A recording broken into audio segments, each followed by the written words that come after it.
It's good to meet you here. Nice to meet you, Kevin. You too.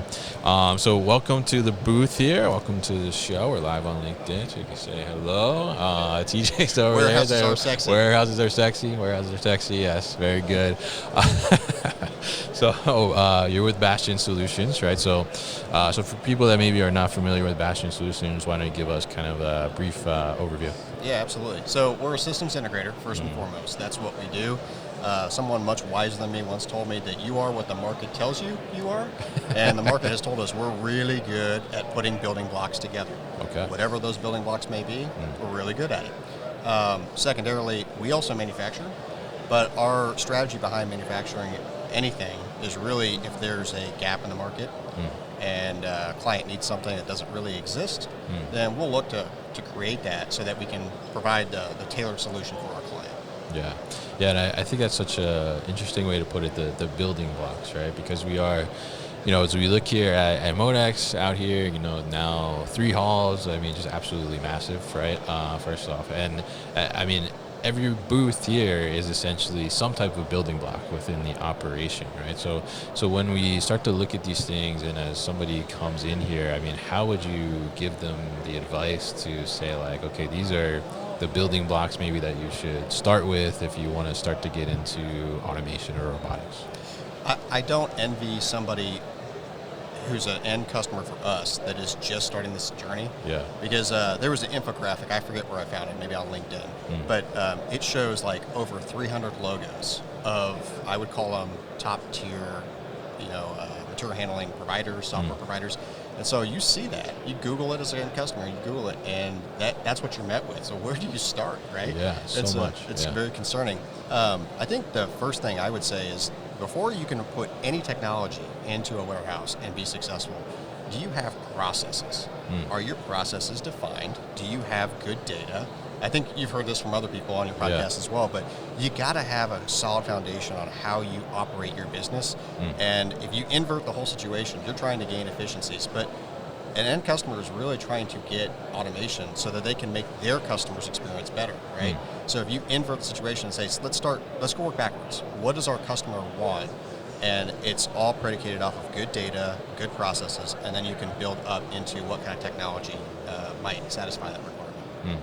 Yeah, and I think that makes sense. Being able to put that kind of foundation and then put those building blocks on top, right, always makes a lot of sense to give you that stability from the beginning. And I think it's so important too that you touch on the processes there too, because ensuring that those processes are sound, and even that you have a defined process in the beginning, right? Such an important aspect, because if you just let's just slap a robot on it don't quite work that well, right? So you're not going to get the benefits that you expect to get.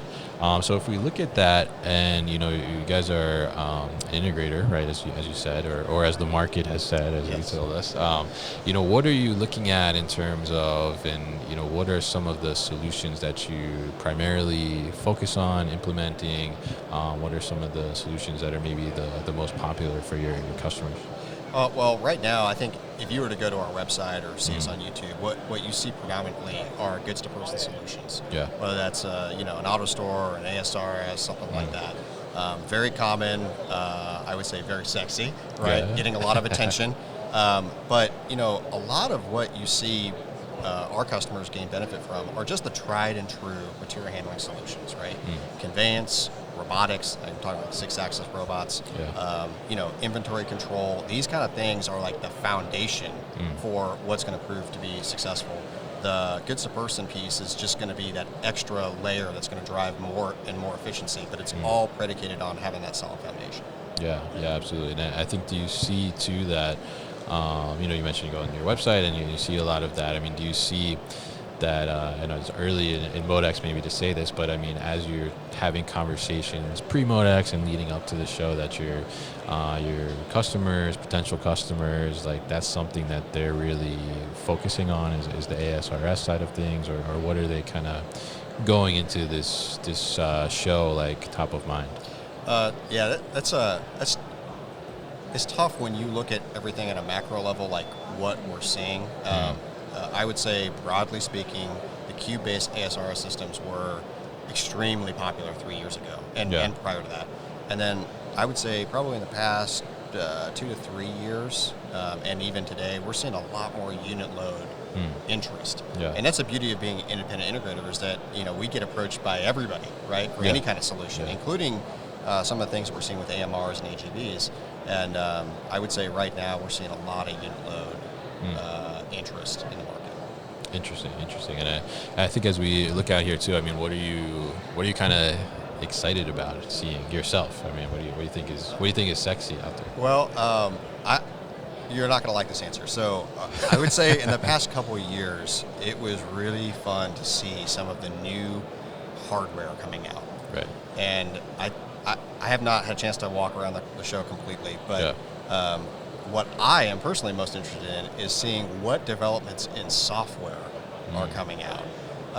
Because I think the hardware, I'm not seeing a ton of like crazy off the wall new things. Yeah. But I'm interested in seeing what providers out there are coming to the market with something that is very solid on the software side, extremely solid, robust, and easy.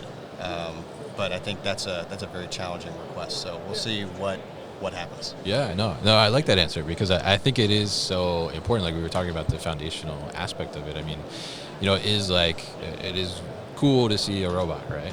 Without a doubt. But, it is just a piece of hardware at the end of the day, and it needs to have some type of software to be able to drive that and get the most out of it. So, I mean, I think it is really important, and I'm seeing kind of similar things, like, that people are coming out with, these different software solutions now, which are taking these robots to the next level, right, and being able to do those things. So I think that's really important, and I'll say that the software is sexy too. We can say that. Absolutely. Yeah. It's the brains, right? It's not just the brawn.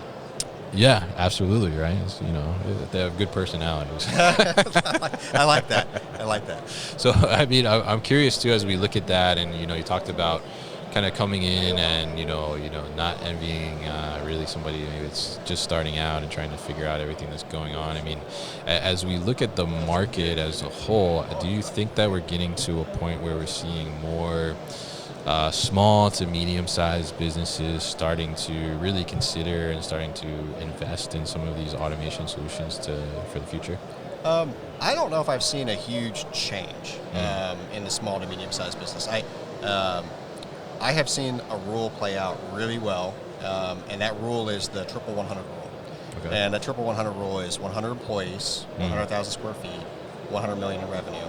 If a warehouse has that kind of a setup, it's usually going to be a pretty good indicator of success for automation. Yeah.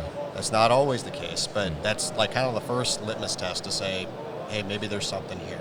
Yeah. I would say the other thing, and we have sales engineers that are involved in integration. The biggest indicator for me of success outside of Triple 100 is a customer who has a situation that is inhibiting revenue, and demand for products. And so if that's the business case, is that we just can't store and move goods fast enough, it's a very good indicator that there's going to be success. And I've seen that play out. I've been with Bastian for 16 years, so it's been a fairly consistent kind of observation that I've seen. Interesting perspective. Yeah. I think that's an interesting rule too. Yeah, actually. But yeah, I think it's interesting to see too, because I think there is like kind of that point where it's like either like something's got to give at some point, right? And you got to see like either I'm hitting capacity on my labor or I'm hitting capacity on space or something, and how am I gonna figure that out? And I think you start to kind of see that, and especially with some of the challenges around labor too that you see, and also getting another building to take care of space constraints is that's a big task sometimes, right? So how can I get more out of that space? So I think it's interesting to see kind of where those inflection points a little bit to understand that. Yeah. I mean, the biggest thing that I would tell anybody who's interested in automation is take your desire and break it down into pieces, and then start from the beginning again. Work backwards from what you're trying to drive with your customer, and then take that from there. You really want to get the right internal team pulled together, You've heard people say this on your podcast as well, but like, you want safety, you want operations, you want engineering, and you definitely want IT, right? You want all those groups to be involved, but it doesn't mean they need to be involved day one. But if you're a continuous improvement person or somebody in operations being tasked with looking at automation, work with an integrator or a consultant, and get a baseline, and then take that back to your team, your committee. And then once you have some legs behind maybe an idea, bring your entire team to the conversation. It's only going to produce a better solution.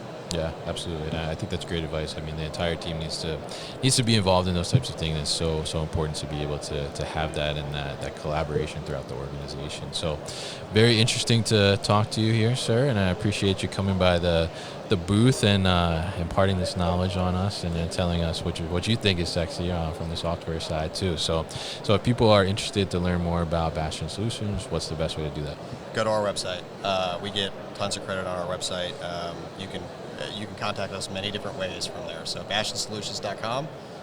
Look forward to talking to folks. All right, great. And thank you very much for joining us on the live stream here today. Awesome. All right, Thank great you. to see you. Hey guys, thank you so much for tuning into today's video here on our YouTube channel, the New Warehouse Podcast, and I appreciate you tuning in. If you liked what you saw, make sure you subscribe to our channel, and if you like this video in particular, make sure you like it as well. And if you want to get this great t-shirt that you see in the video behind me, Warehouses Are Sexy, head to warehousesaresexy.com and get your own.